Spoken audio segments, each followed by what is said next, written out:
Let's take a look at how we can address issues without damaging our relationships. Have you ever wondered why after you know someone for a while, you might start experiencing communication difficulties and not at the beginning of the relationship? Is it possible that whenever you try to express yourself, you come across as quite judgmental?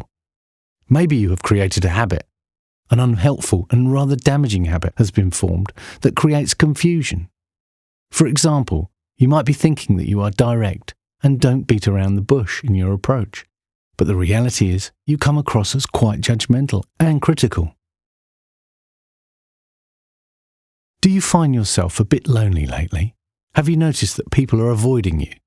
Well, if this happens rather frequently, you may be making this common mistake, confusing your observation with evaluation. Marshall Rosenberg, the author of Nonviolent Communication, describes 7 ways we tend to combine observation with evaluation and create judgment and criticism. And if you do these 7 mistakes, you are more likely to come across as critical and judgmental. Please take a moment to reflect on this quote from Marshall Rosenberg. When we combine observation with evaluation, people are apt to hearing criticism. So let's take a look at these 7 mistakes together. Use of the verb to be without is an indication that the evaluator takes responsibility. For example, you may say, "You are too reckless," observation and evaluation, versus, "You are riding your motorbike without a helmet at 80 kilometers per hour," observation minus evaluation. Can you hear the difference? How about, "You are so lazy," observation and evaluation, versus, "You're sleeping in until midday when you said you were going to help me clean up the house." Notice that the last statement, you simply repeat the words that were said by the other person. You don't make interpretations about their behaviour. Use of a verb with an evaluative connotation.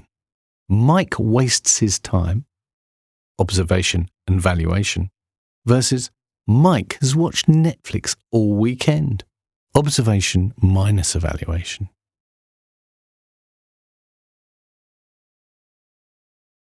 Implication that one's inference about someone's behaviour or intentions is the right one. Sarah doesn't care about her job, observation and evaluation, versus Sarah has stated that she felt unmotivated lately, observation minus evaluation.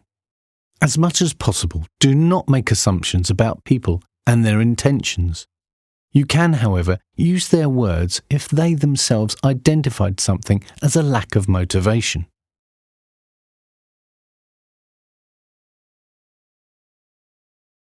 Four, confusion of prediction with certainty.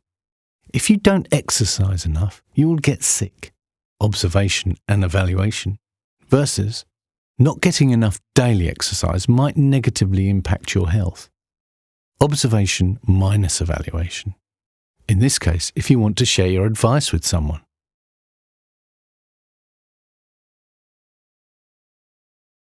Failure to be specific about reference.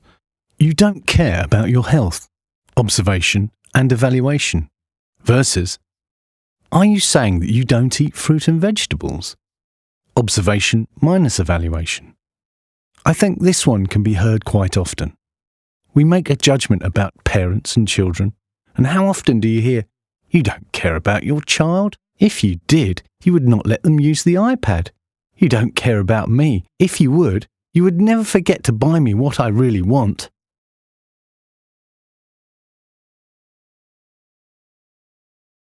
Using words denoting ability without indicating that an evaluation is being made. Mary is a bad secretary, observation minus evaluation, versus Mary has advised that in her last report she was rushing and has made a number of mistakes. Does that really make her bad? Is it possible many of us would make mistakes when we're in a rush? And number 7. Using adverbs and adjectives in ways that do not indicate an evaluation. Kate is stupid, observation and evaluation, versus I don't find it interesting to discuss the topics Katie wants to focus on. Observation minus evaluation. So what do you think? Do you make the same mistakes, or do you tend to be more careful in the ways you communicate? Get rid of evaluation and see for yourself how non-violent communication can benefit you and your relationships.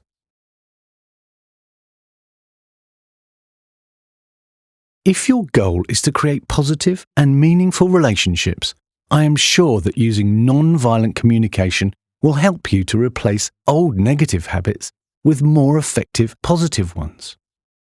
I want to share another quote from Marshall Rosenberg with you. The objective of non-violent communication is not to change people and their behaviour in order to get our way. It is to establish relationships based on honesty and empathy, which eventually fulfill everyone's needs.